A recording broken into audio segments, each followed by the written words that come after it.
Bruchem aboim.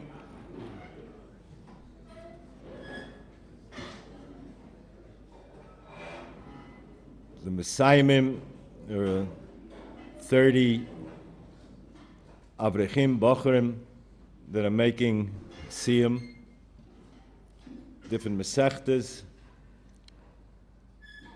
different programs in Osameach. At the recitation of a siyum, we call it a hadrin.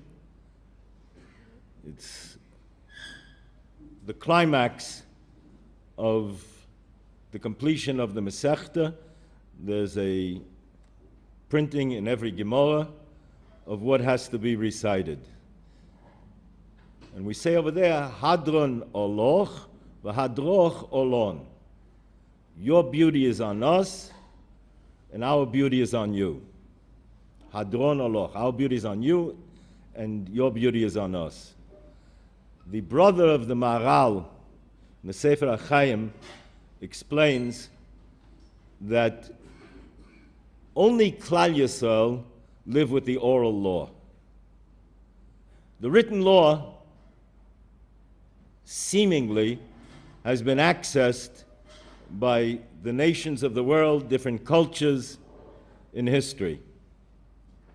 From the time of the Septuagint, less than 100 years before the time of the Maccabees, the Hellenistic king Ptolemy ordered 70 sages to come to Alexandria, which was a seat of Greek culture. Last minute, he sprang it on them that they were to translate the written text of the Torah into Greek without prior preparation. They all came out with the same exact translation using the euphemisms that would be politically correct in different places, which are listed in Chazal. Miraculous. No consultation. And yet they came out with the exact same translation. Though it was a miracle, it was considered to be a tragic time as well. Because now, the Greeks would say, you don't have to go to Ponevezh, Mir, Tervedas, Chaim Berlin, or Sameach. Come to the University of Alexandria. It's in the Jewish Studies Department. It's cataloged. It's there. It's on the shelf. Rav Hutner Zechariah Bracha used to be fond of saying, clearly that was a miracle. They didn't have time to work out how they were going to use those euphemisms and what to anticipate together. But Rav Hutner would frequently say, but I think it would be a bigger miracle if we took 70 sages and put them in the same room and they came out with the same translation. That would be even a bigger miracle. We'll talk more about that during the course of the next few days. But comes Hanukkah, and they took out, there's a case to be made, now is not to go into chapter and verse, but the case to be made, then they understood the Greeks, they only won the battle, they didn't win the war. Because they didn't have access to the oral law. And that's lahashkicha mistersecha. They wanted to make us forget our special relationship to Torah, which is through the oral law, which in fact decodes and is the only way to unravel the riddle of the written text. It's inaccessible without that. And only somebody who learns the oral law can understand why that is true. And that has remained the province, the monopoly, the international cartel of the Jewish people. You can go to a Daf Yomi Shir in Brooklyn, Zurich, or Johannesburg, and I know businessmen that prepare their schedules in order to make the Daf Yomi Shir, to participate in that studying of the Talmud. There are fringe benefits. When they had the Daf Yomi last time, we're almost coming to another one. Marching into Madison Square Garden, thousands of people. One Irish policeman stopped one of the rabbinic-looking figures and said, "Gentlemen, you must pray for the Knicks." If we have such a an ecclesiastical gathering, we surely must help the Knicks. Didn't work. But what has worked is the cement, the glue that's kept us together as a people is the oral law. Sometimes I walk home from Or Sameach on a Shabbat with some guests from the yeshiva, and we take a shortcut over some metal steps through a courtyard. My Rebbe was always chesed. When I took him through a shortcut, he used to ask me, is it just more interesting or is it really a shortcut? But this is really a shortcut.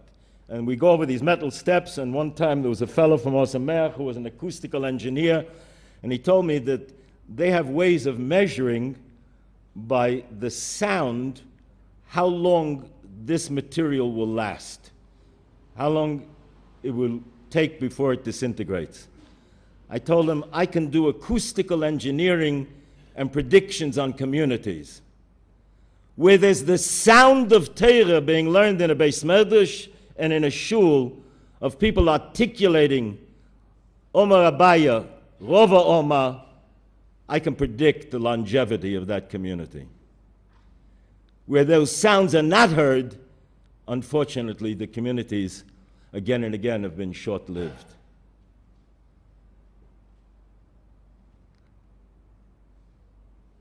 We make a blessing, la'asek, to be engaged with the words of Torah.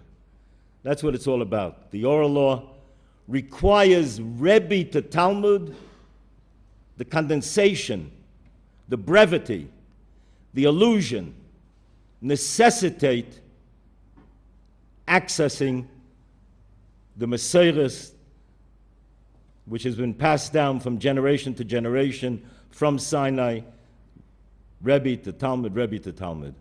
And I'm plugging into Sinai when I sit with my Rebbe. And that's because it needs elucidation, it needs explication. I have to climb inside the words and rebuild them from without. It's the ultimate and only actual cultural time machine. Panovich Rav, when he was darshaning 1946 in the shul in Tel Aviv and telling the Balabatim there that he was going to build the Panovich Yeshiva, seemed so improbable, impossible. They told him at the time, Panovich Rav, either you're dreaming or Nebuch from the tzaras, the misfortunes, the tragedies you experienced and the losses of your family in the Holocaust, you've paid a price for it, because it's not possible on this soil, in this socialistic country, to build that kind of old world thinking. Panovich Rav first answered their challenge. He said, as far as being touched, not being with it, if I would run through the streets of Tel Aviv smashing windows and breaking down walls, you would say, Nebuch, it's from his tzaras, from his misfortunes. I am obsessed and I am touched, but it's with a passion to build walls and put in windows. So don't give me rational reasons why it can't work. And you say, I'm dreaming. Most people, when they dream, are asleep. When I dream, I'm awake. And then he proceeded to say, in this Beis Medrash in Panovich, you're going to have Rabbi Meir sitting over there, Abai and Rov over there, in the Rambam, and they'll all be alive, because I have to climb inside the svara and bring it to life from within. That's lasik, to be engaged with Divrei Torah. That's what it's all about. And it's your Torah. And that's why you have to rebuild it, and you have to articulate it, and you have to re-experience it. And that's why, not just as the Brisker Rav pointed out, Shivasa B'Tammuz, they burnt the Torah. Not only didn't they succeed in burning the Torah, but there's another piece in the Mishnah telling us that that's one of the reasons the Torah was added to by this oral law, to explicate and understand what is meant by a time zone which is suited and designated for retribution if chas v'sholom it's necessary. So there's more Torah, not less Torah in the world. And that's true of Hanukkah too. They wanted to obliterate that oral law to complete the war they had begun with the Targum Shivim, with the Septuagint. Not only didn't they succeed, but there's more Torah in the world because there's a rabbinic holiday which the rabbis have the mandate, according to the criteria of the halacha, to initiate, to innovate, because it's all about chiddush and innovating.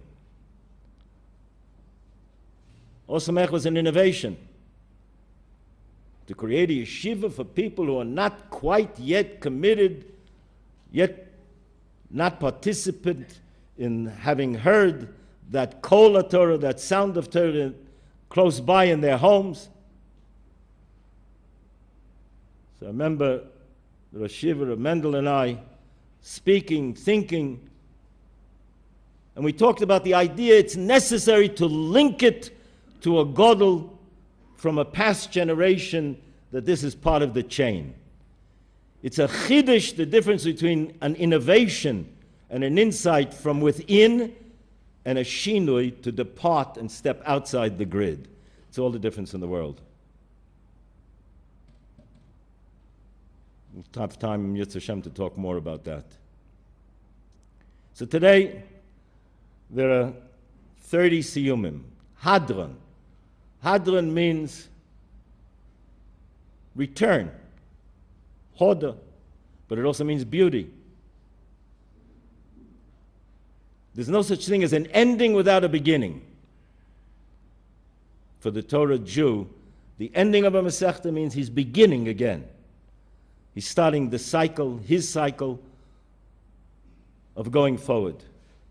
And it's also the beauty. I would submit that that's why Hanukkah,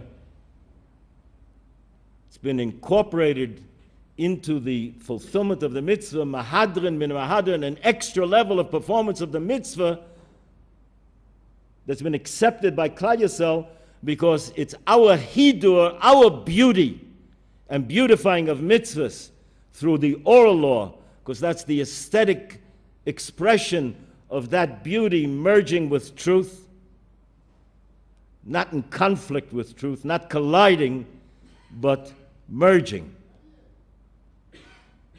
So it's our beauty versus their beauty, the Greek beauty. Can they at times offer us insights, ideas, aesthetic packaging? Sure. But only if it fits according to our criteria, which is the inner reality of climbing from within the world of Torah. And you people who have come for a visit must know that it's possible for you to be in a siyum within the next reasonable block of time that you would dedicate to mastering the skills and climbing in. Because really, it's all about deja vu, coming back to something you once learned. That's why we call somebody who comes back into the halachic community as returning.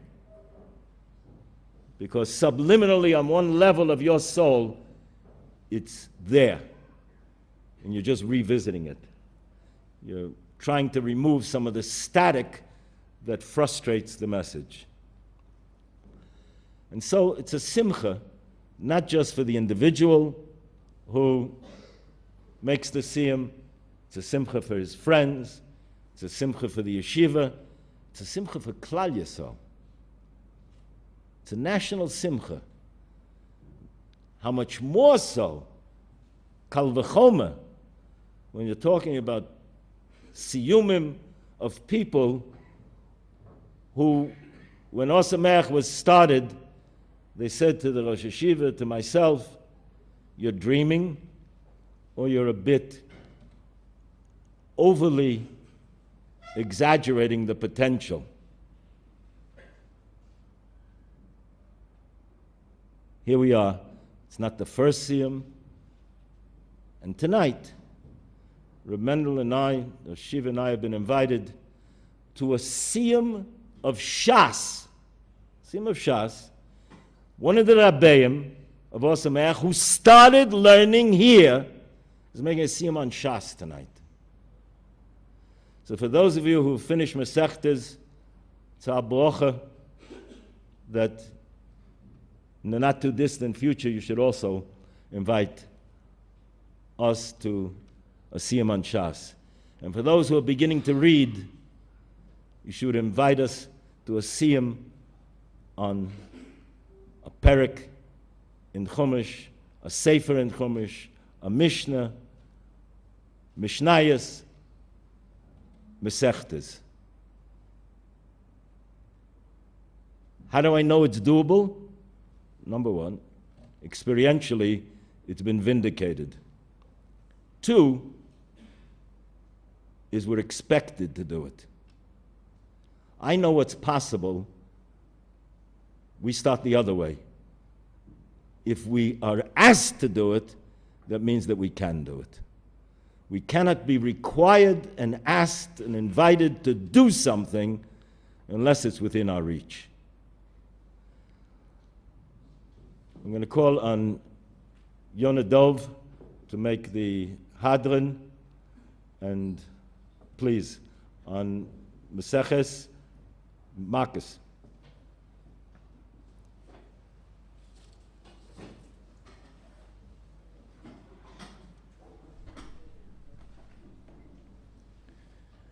B'schus the Rosh Yeshiva and all the Rebbeim, the Talmidim, it's obviously a tremendous honor to stand up in the place where the Rosh Yeshivas come and speak to us Divrei Torah. The Rosh Yeshiva asked me to just share a few very quick thoughts, and I'm going to you'll measure for yourself if they're quick enough or not, on Masechtas Makos and on my experience here in the yeshiva. The last Gemara in Masechtas Makos is on the Mishnah that tells us that HaKadosh Baruch Hu gave us mitzvahs in order to increase our schar, in order to increase our reward.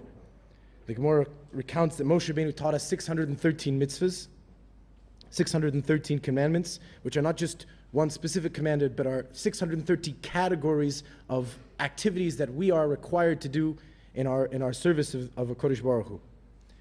And the Gemara goes on to recount, learning the different verses throughout all of the prophets, that because 613 categories of activities is a tremendous amount, something that a person would have tremendous fear, 613 things to do, it's too much to even think of. So the later Nevi'im, David HaMelech, Yeshayahu, reduced those categories into simpler categories, smaller number of categories, so that the fear of the tremendous work that was in front of the Klal Yisrael would be smaller, until the 11 categories, 6 categories, 3 categories, until finally one category, the last category, which we're not sure which pasuk to learn it from, but the pasuk that they settle on is a pasuk from the prophet Chabkuk that says, Tzadik be'emunaso yichyeh. A righteous person, in his belief in Hashem, that's where he'll live.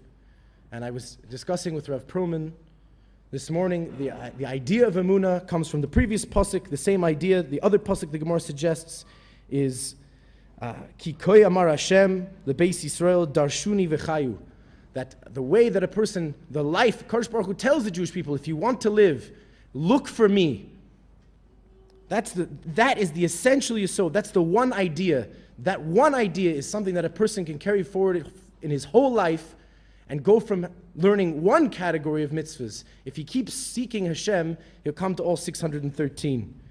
And it reminded me of a story in my own personal experience. I came to this yeshiva As you'll see from when I read the Hadran, I didn't know how to read. I didn't. And I started actually with Rav Perlman. I came on a trip with Yaakov Kaplan, who is a huge instrumental leader in making the JLE and the mentors happen. He brought me here to Eretz Yisrael. He put me in front of Rav Perlman, and he also put me in front of a Talmid Chacham who lives here in Yerushalayim named Rav Yaakov Hillel. And he gave us the opportunity to ask a question. And at the time, I wasn't keeping Shabbos, I wasn't observing mitzvahs, because I assumed that I had philosophical problems that couldn't be, that I had no answers for. So I asked Rav Hillel, I asked him a question about our understanding of God and his relationship to us.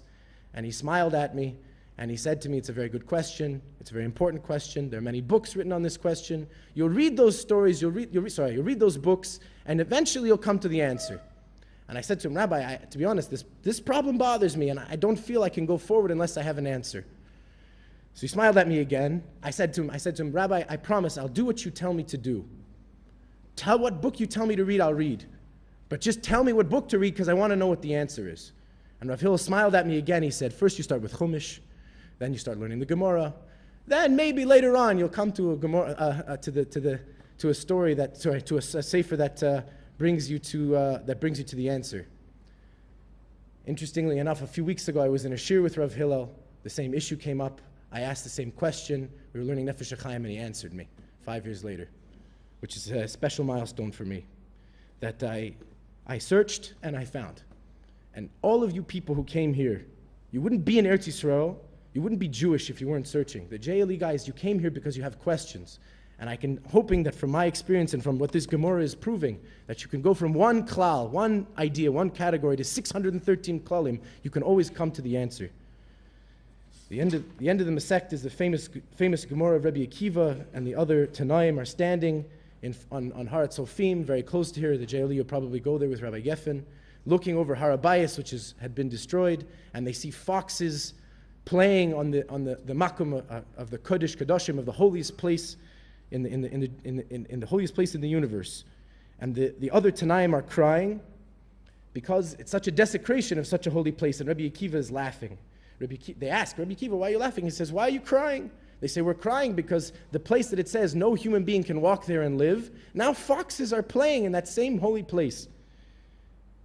And Rabbi Akiva answers, but I have a pasuk. The pasuk tells me that the nevuah of Uriah HaKohen, who lived during the first temple, is the same as the nevuah, is tied to the nevuah of Zechariah, who lived in the second temple. The nevuah of Uriah was that the temple would be destroyed. The nevuah of Zechariah is that the temple would be rebuilt. And when that there was a destruction means there would be a reconstruction. And that gives me hope. Since I've seen the destruction now, it's proven to me that there will be a rebuilding. So the Chachamim, the Tanaim, who are with Rabbi Akiva, they turn to him and they say, Haza Amrulai, Akiva, Nichamtenu, Akiva Nichamtenu. Hadron Lach, Eilhen Haloikin, Vesalkalai, Mesechtet Makas. Hadron Lach, Mesechtet Makas, Hadron Alon, Daita Allah, Mesechtet Makas, Daita Alon, Loi, Nichnesei, Minoch, Mesechtet Makas, Venoi, Sis Nesei, Minon, Loi Ba'alma Hadain, Veloi Ba'alma Da'ase. Hadron Allah, Mesechtes Makos, Hadron Alon, Daita Allah, Mesechtes Makos, Daita Alon, Loi Nis Nesei, Minoch, Mesechtes Makos, Veloi Sis Nesei, Minon, Loi Ba'alma Hadain, Veloi Ba'alma Da'ase. Hadron Allah, Mesechtes Makos, Hadron Alon, Daita Allah, Mesechtes Makos, Daitach Alon, Loi Nis Nesei, Minoch, Mesechtes Makos, Veloi Sis Nesei, Minon, Loi Ba'alma Hadain, Veloi Ba'alma Da'ase. Yiratzoin milafanecha Adonai Eloheinu ve'Elohei Aviseinu shetehei toroscha umanuseinu ba'olam hazeh v'siyei imanu le'olam haba Chanya bar Papa, Rami bar Papa, Nachman bar Papa, Achai bar Papa, Abba Mari bar Papa, Rafram bar Papa, Rachish bar Papa, Surchav bar Papa, Ada bar Papa, Daru bar Papa.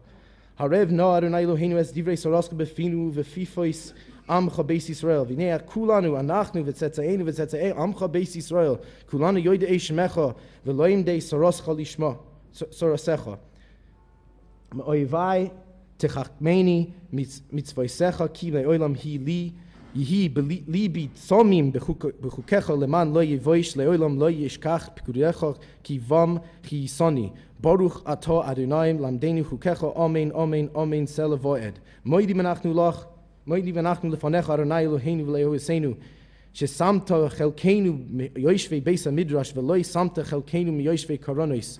She'anu mashkimim v'hem mashkimim, anu mashkimim l'divrei tzoyre v'hem mashkimim l'divrei v'telim, anu amelim v'hem amelim, anu amelim u'mikubalim schar v'hem amelim v'enim mikubalim schar, anu ratzim v'hem ratzim, anu ratzim l'chai olam haba v'hem ratzim l'vayach shachas.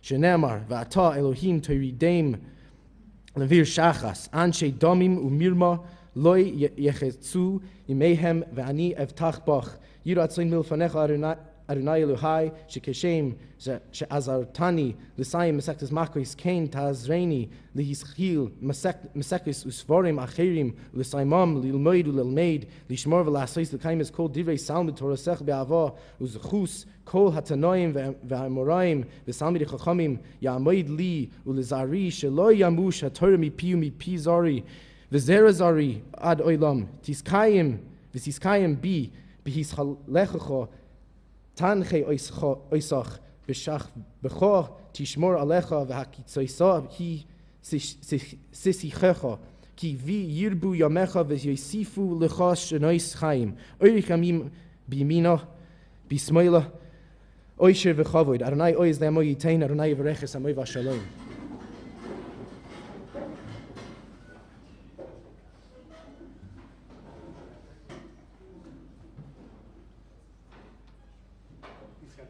Kadash me rabo Yomada dahu osid ischarto lechem Messiah ula sokol lechayalmo ulmide kada di shaloim ula shaklel hechol begavo ula vad buchanad ucharamera ula sava buchanad shmaya lasrei yamlech ushavuch bichu b'machusei b'karei b'chayechon u'v'yamachon b'chaytecho beis Yisrael Bagolo v'zman kariv v'imru amen.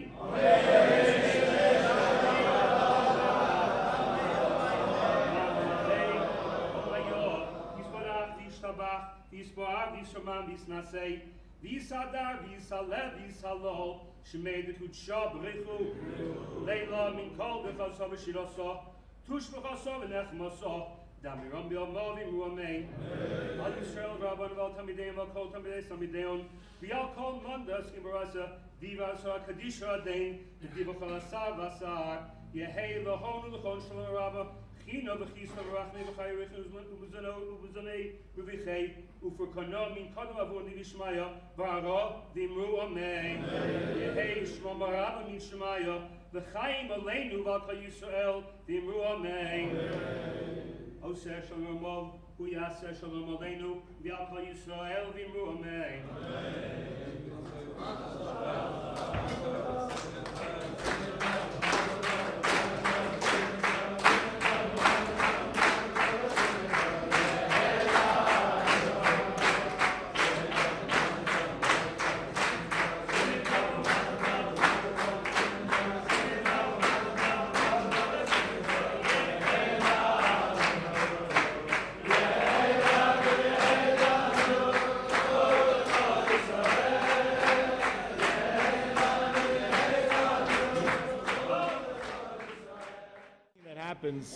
Man is called a holech. He's an ambulatory creature. He's in motion. It's all a work in progress for all of us. The greatest sage is called a Talmud Chacham. He's a student of wisdom. So just quickly, 2 stages along the way to get to make the siyum. Andrew Grossman, you please come forward and just tell a little bit about who you are and what you're doing. Hello and good afternoon. My name is Andrew, but you can call me Shloimi. I'm from Fort Lauderdale, Florida, and I participated in JLE this past winter break. And this past May, I graduated from Washington University in St. Louis with a degree in English literature. My journey to Or Sameach is, I'm sure, quite similar to many of the students here. Around my junior year in college, I was basically tapped on the shoulder by Rabbi Zvi Schwartz, who was doing kiruv at Missouri University's on behalf of Or Sameach. At that point in my life, I had basically given up on Judaism.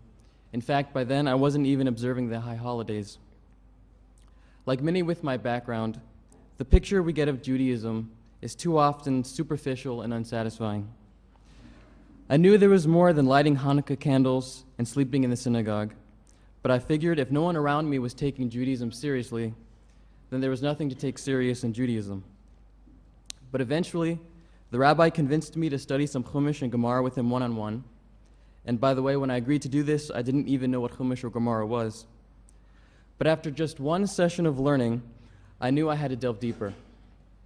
So step by step, I began going over for Shabbos.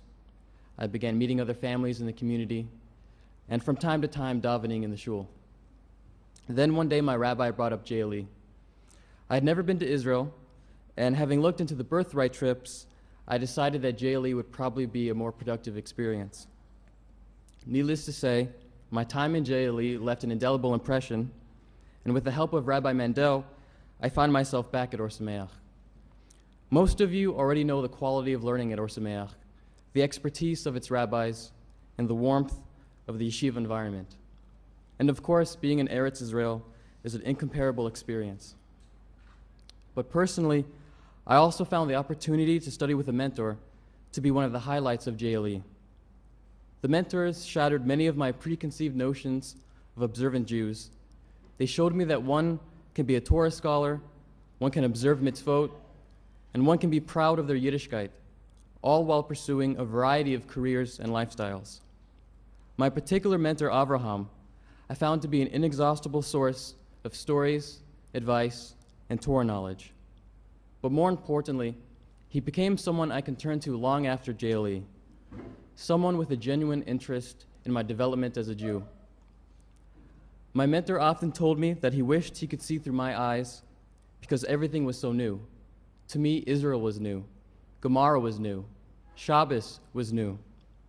And yet every place we went, every time we sang, and every time we learned, his passion for Judaism would shine through so brilliantly that I often felt he was seeing what I could not.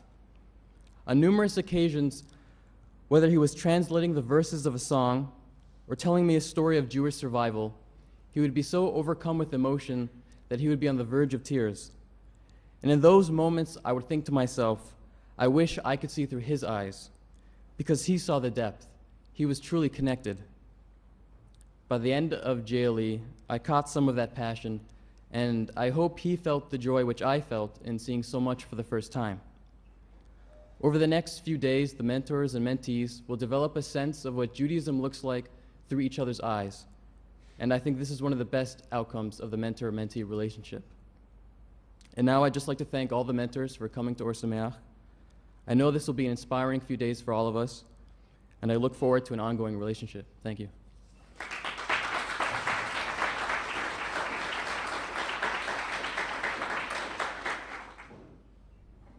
As we've turned the clock back, we're up now to just one more student who has just recently come.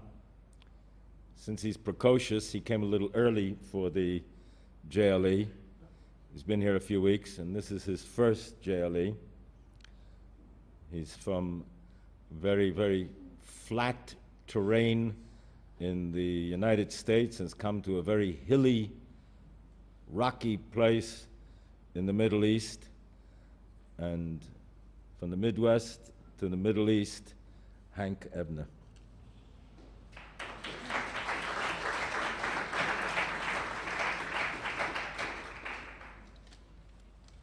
Hi. Thank you, Rabbi Schiller. My name is Hank Ebner. I live in a town called Wilmette, and it's a little bit north of Chicago. I attended the University of Iowa, and I graduated last December with a degree in economics and psychology. Similarly, around my junior year of college, I started looking around at different religions and different forms of spirituality. I got into Buddhism a little bit, and I got into yoga. But for different reasons, once I finished school, I was back in Chicago, and I started learning through an organization called JET, which was founded by Zev Khan, who's here somewhere, and guy Shalom Garfinkel.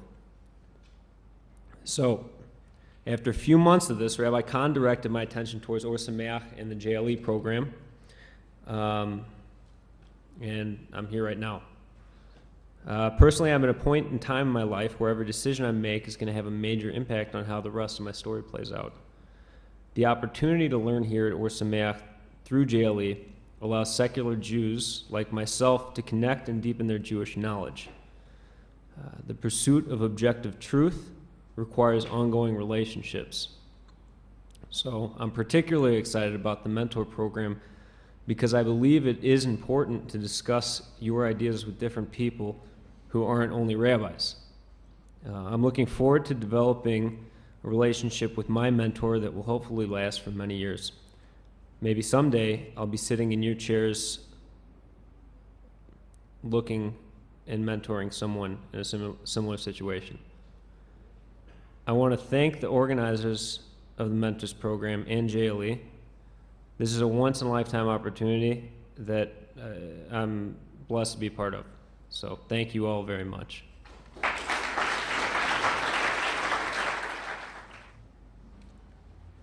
I don't know if there's anybody else in the Beis Medrash besides Shiva and myself that remember when Hank Greenberg came to Pittsburgh and they moved the left field fence up closer so he could hit more home runs. It was called Greenberg Gardens. I mean, for a long time, Hank, that was my favorite Hank. In fact, in the American League, Bill Veeck had a movable fence in right field depending on the team that was coming in and the probable long ball hitters that were on that team. And if it was to the disadvantage of the Indians, he moved the fence further back. If not, he moved it further in. So they had to have a sitting of the High Court, the Beis Din of the American League, to determine that the fence in the outfield had to be fixed definitively at the beginning of the season. It could not be adjusted during the course of the season. That's rabbinic legislation. That's to respond, to understand the dynamic. That was the Torah Shebal Peh, the oral law that was needed in order to make it work. Still a debate today whether or not, when he had 58 home runs and he was a righty, which puts him at a disadvantage statistically, since most pitchers are righties. He had 2 home runs left to break Babe Ruth's record then in those years, and he got an inordinate amount of walks those last weeks.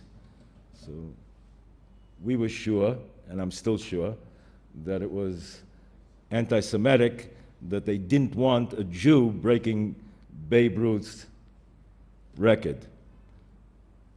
Later, there were those who claimed that it was the end of the season, so they put in weak pitches from the minor leagues to test them out, so that they didn't have good control. I don't buy it.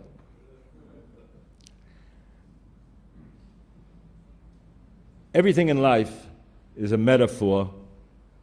Tamshileu al Maisi Yadecha, David HaMelech says, the Rebbeinu Shem has made man sovereign over the universe. Kol shato tachas arbam. Everything has been placed under his feet. Tamshileu is to govern, to be sovereign. But it's also mashal, a parable, an allegory, an analogy, a metaphor. Everything under his feet is a potential metaphor. And lest you leave here today thinking that baseball is the only option, I'm going to tell you a basketball story.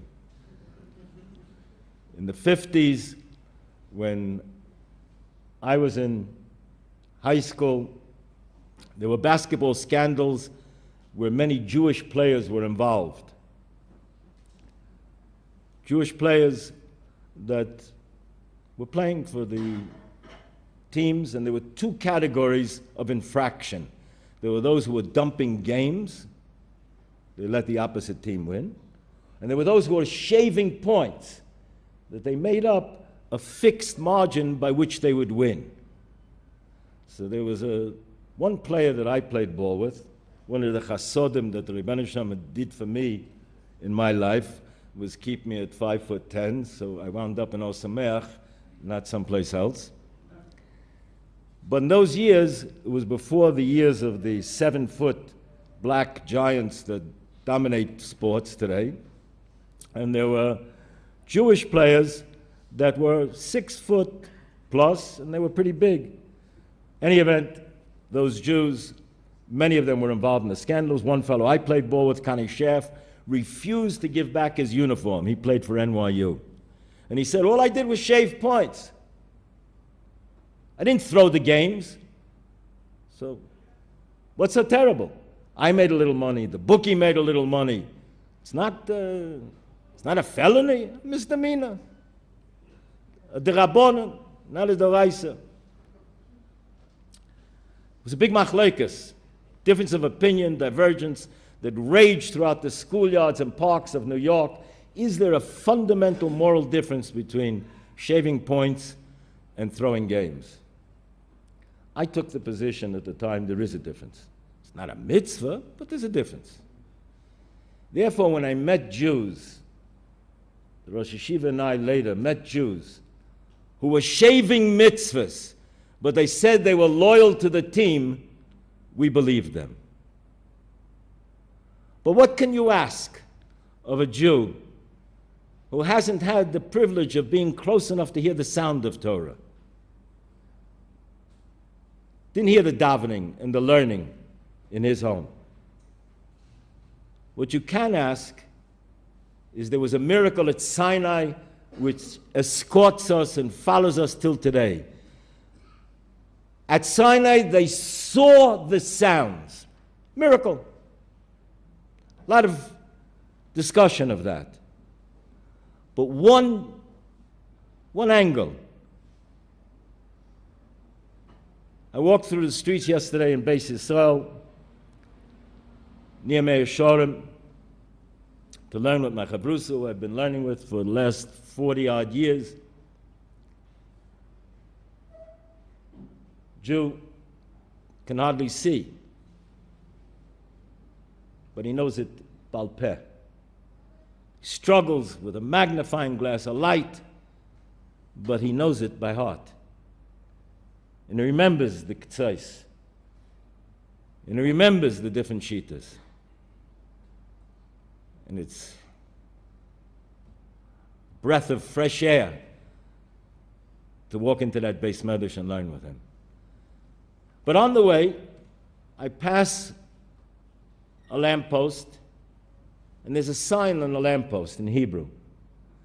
Whoever lost a silver cup around this area, please call the following number and give the simanim, the identifying features, to reclaim it. Gentlemen, you tell me, when's the last time that happened in Chicago, New York, Memphis, Wilmette, Los Angeles? But you'll constantly find signs like that. A silver cup! Somebody lost it. Has to be returned. It has to be returned to the rightful owner. There's a halacha that governs it. I come into the Beis Medrash, and every day there's a little boy learning there, 10-year-old boy, who's a world-class genius. He's finished Masechtas, and he just doesn't fit into the school system. And he's learning with an elder brother, who's Talmid Chacham, so he privately tutors this boy. And he's finishing Masechta after Masechta, and he knows it cold. 10-year-old boy. Phenomenon. And he's a little boy. He jumps up in the middle of learning, he runs around the Beis Medrash, climbs over the pews, does his thing, and he comes back, and he's in the Gemara. And he's in the Taisvas. And then he jumps and he runs.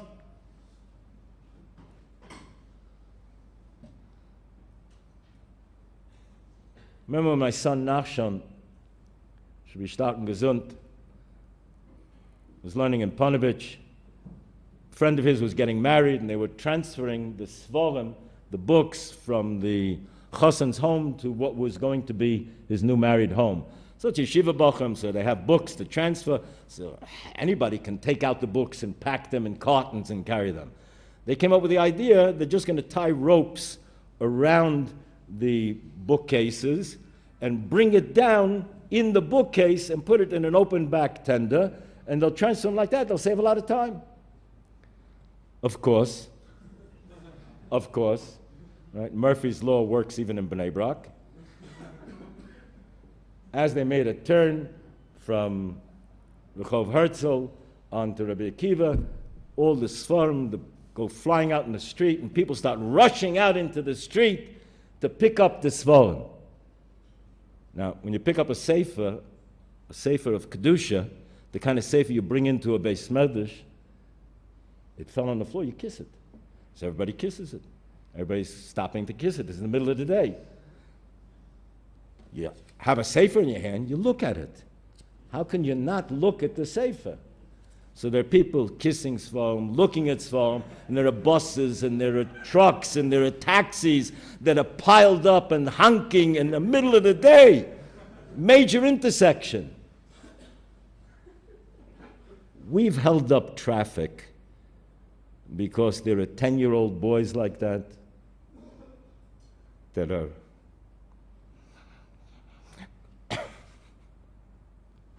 on their way to become Gedolei Torah. Because there are elderly Jews that can't see, that have learned enough, and besimcha, with joy, are articulating those sounds. And so what we can ask of that community, that portion of Klal Yisrael, which is the majority of Klal Yisrael, who have not been close enough to hear the sounds, you can still see what is unique about our world, our communities. Do we have our lunatic fringe? Of course, because we're all inclusive. But we are unique. Where else do you find somebody wanting to return a silver cup? Where else do you find 10-year-old boys that are master budding scholars? Where else do you find men that are legally blind, that are passionately with joy learning, touching the Sfarim, picking up the Sfarim from the floor, kissing them? Every Jew, no matter how far you are, I can't hear what you're saying if you're down the block, but I can see you. I can see the sounds, even if I'm at a distance. See what these sounds have wrought. See what kind of lifestyle has been brought about through this learning, through these sounds. And that's the ultimate acoustical engineering that will predict how long it will remain in your family, how long it will remain in your community, and how long Klal Yisrael is going to continue. The question is, will we be privileged to be in the chorus of those who are saying, singing, reciting the Hadran on one Masechta after another?